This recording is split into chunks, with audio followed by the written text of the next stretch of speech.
to get to speak to you about The Voice. I mean, congratulations on September 4th, opening season 2. But not only that, but a double congratulations for season 3 that was announced. Yes, we're really, really excited and grateful. So thanks.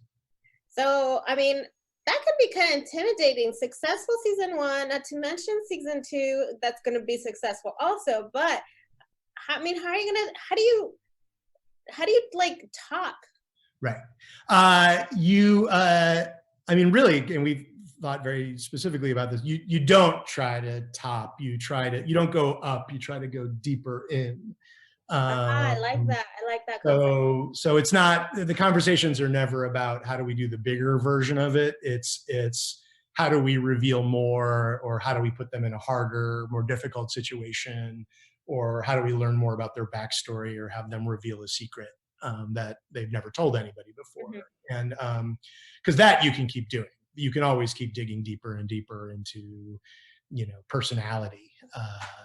If you try to go big by season 3, you're jumping the shark. But if you dig in, you can get a lot of seasons of TV out of it. So had I known that, okay, so for starters, for season 1, you left us like, what? Butcher was not off. He knew.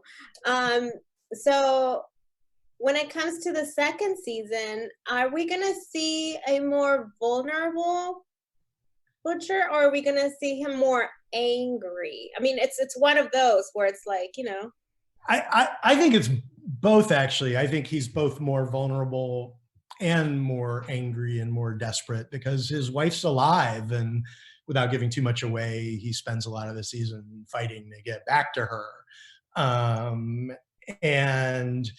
And he's just really knocked onto his ass. I mean, what we were really interested in for season 2 was that in season 1, Butcher's entire drive was revenge for his wife.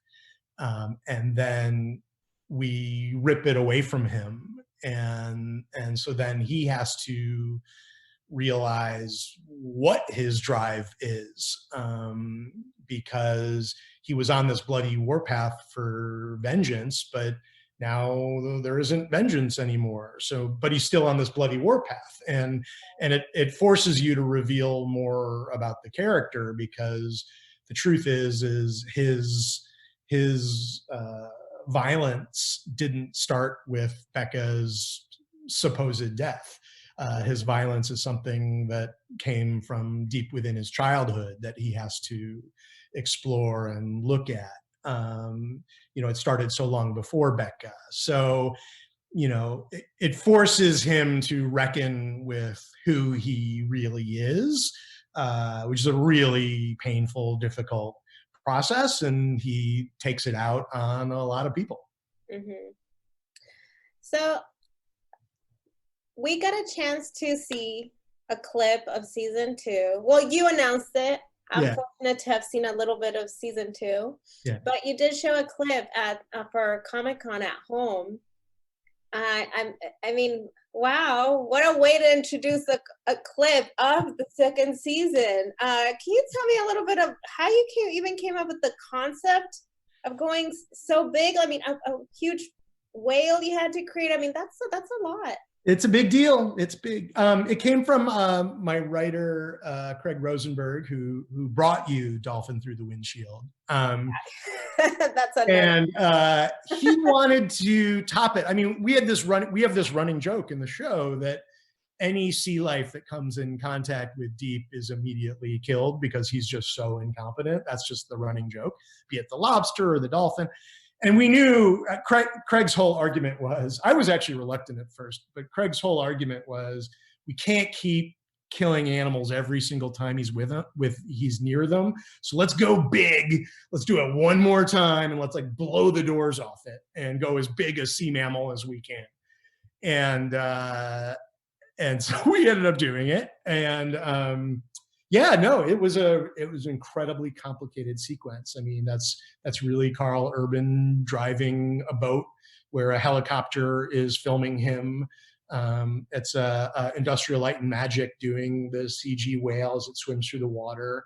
And then once it beaches, that's a practical puppet basically that we built that's 50 feet long and 11 feet high, and looks and feels like a real whale that had an anatomically correct inside that you could then go in with the camera and film in there. So it was just a massive undertaking, so expensive and stupid.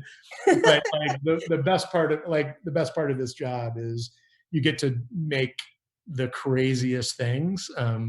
My running phrase on that is I'm like, it's stupid like a fox. And I just love my job some days, and that was one of them. Well, we're loving Stupid Firefox. Yeah. I like it. Stupid like a fox. Yeah. So let's go back. Well, not too far back, but when it came to bringing in another cast, another member to complete the 7, why Stormfront? Stormfront is a character from the books. I was really interested in bringing in a version of that character because through them, we can talk about a lot of the things this season that I want to talk about. There's issues of white nationalism and systemic racism and some issues that character is a way in on. And so that's a big reason why I wanted them in. And then through just the writers of all of us talking about the character, we decided the character should be female, really for 2 reasons. One is we want to really knock.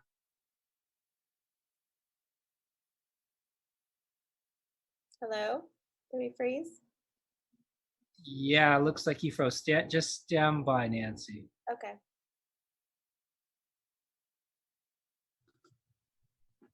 Hey, there you go. Hi. Hi. Okay, got you.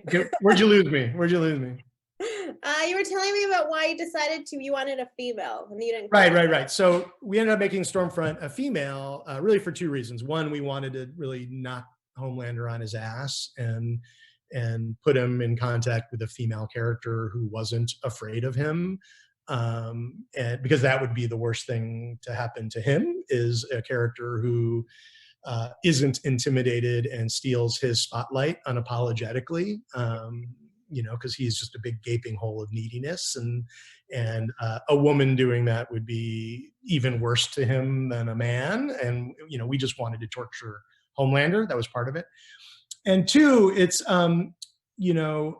we wanted, there's unfortunately there's a real thing going on with some alt-right and white nationalism, where they really cloak themselves in a very attractive social media friendly package. And that's really more the modern version of racism, much more than what you think of like the dudes in the 60s.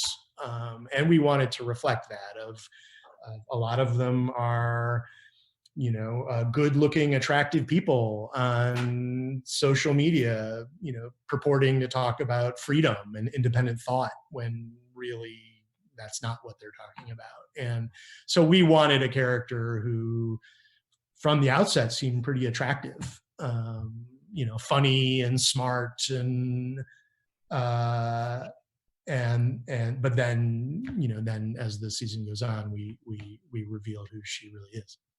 Okay, well, we'll definitely look forward to seeing season 2 and more of her. And then, thank you for bringing a good show, superhero show with content. Oh, thank you so much. The superhero stuff, you know what I mean?